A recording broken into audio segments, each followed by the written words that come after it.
चलिए अब हम लोग को इस लेक्चर में जेई एडवांस 2012 का जो सवाल है लॉगरिथम का उसको करना है। तो इस सवाल में सबसे पहले हमें पैटर्न को पहचानना है। क्या करना है? पैटर्न को पहचानना है। इसमें क्या हो रहा है कि 1/3√2 इंटू अंडर रूट 4 यहाँ, फिर वही चीज यहाँ भी है, यानी सिमेट्री का क्या हो रहा है? रिपीटिशन हो रहा है। सिमेट्री का रिपीटिशन हो रहा है। तो इस प्रकार के सवाल को करने के लिए हम क्या करते हैं और कितना टाइम्स हो रहा है? Infinite times. कितना टाइम्स हो रहा है? Infinite times. तो इस प्रकार के सवाल को करने के लिए हम टोटल एक्सप्रेशन को क्या कर लेते हैं? कुछ ना कुछ मान लेते हैं, कोई अननोन क्वांटिटी मान लेते हैं। तो इस सवाल को तो बाद में करेंगे, पहले इससे एक्सप्रेशन का वैल्यू हम क्या करते हैं? ज्ञात करते हैं। तो देखिए क्या करते हैं, 1/3√2 अंडर रूट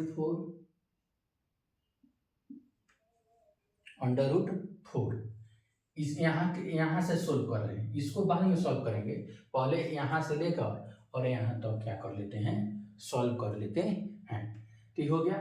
तो क्या करते हैं, 1/3√2 under root 4 minus 1/3√2 under root 4 same हो गया। 1/3√2 under root 4 minus 1/3√2 under root 4। और यह जो है इनफाइनाइट टाइम्स क्या हो रहा है? रिपीटेशन हो रहा है। तो इसको x मान लिए। क्या कर लिए? x मान लिए। कोई दिक्कत? या अल्फा बीटा कुछ भी मान सकते हैं, कोई दिक्कत नहीं है। तो x का जो वैल्यू होगा, समझिए रूट अंडर, यह बड़ा रूट है, ये वाला बड़ा रूट है। तो इस रूट के अंदर जो भी लिखा जाएगा, इस रूट के अंदर जो भी लिखा जाएगा उसका वैल्यू ऑलवेज ग्रेटर देन और इक्वल टू 0 होगा। जैसे अगर रूट अंडर बीटा लिखा गया, रूट अंडर बीटा लिखा गया हो तो बीटा का मान जो होगा ऑलवेज ग्रेटर देन और इक्वल टू 0 होगा। अगर रूट अंडर x² लिखा जाता है तो उसका मान कितना होता है? अंडर रूट x होता है। Under root mod of x होता है, और मॉड ऑफ x का मान ऑलवेज ग्रेटर देन और इक्वल टू 0 होता है। ऑलवेज ग्रेटर देन और इक्वल टू 0 होता है। तो अगर रूट के अंदर कुछ भी लिखा गया हो तो उसका मान ऑलवेज क्या होगा? ग्रेटर देन और इक्वल टू 0 होगा। ग्रेटर देन और इक्वल टू 0 होगा। तो समझिए ई अल्फा, इसको बीटा मान लेते हैं, कोई दिक्कत नहीं है, इसको बीटा मान लिए। तो यहाँ एक पॉजिटिव क्वांटिटी क्या है? 1/3√2 अंडर रूट 4 माइनस फिर 1/3√2 अंडर रूट 4।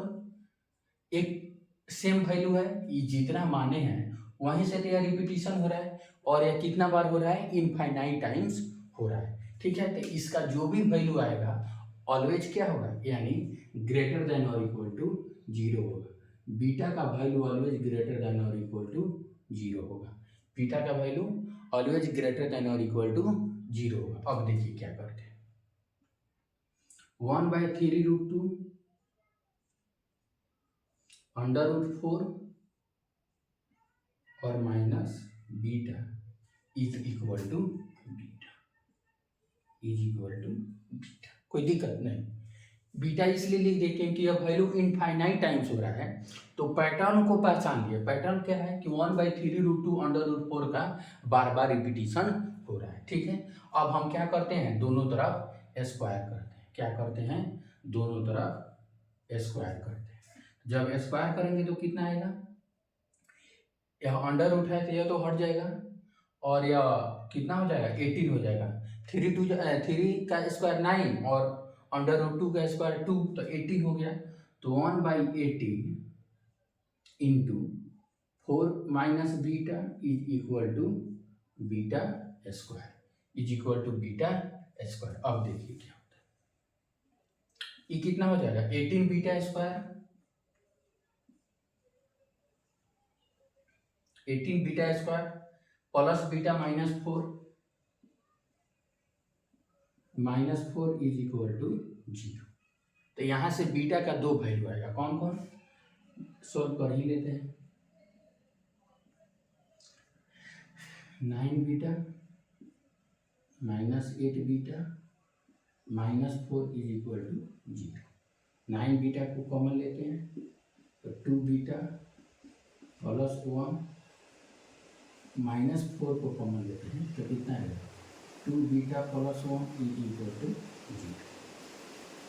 तो 2 beta plus 1 into 9 beta minus 4 is equal to 0।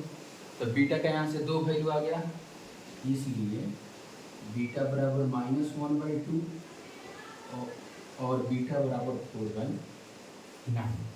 Beta बराबर 4/9। तो बीटा का 2 वैल्यू आया, एक -1/2 और एक 4/9। लेकिन -1/2 नहीं होगा और 4/9 क्या होगा, सिलेक्ट होगा, क्योंकि बीटा का मान कभी निगेटिव नहीं होता।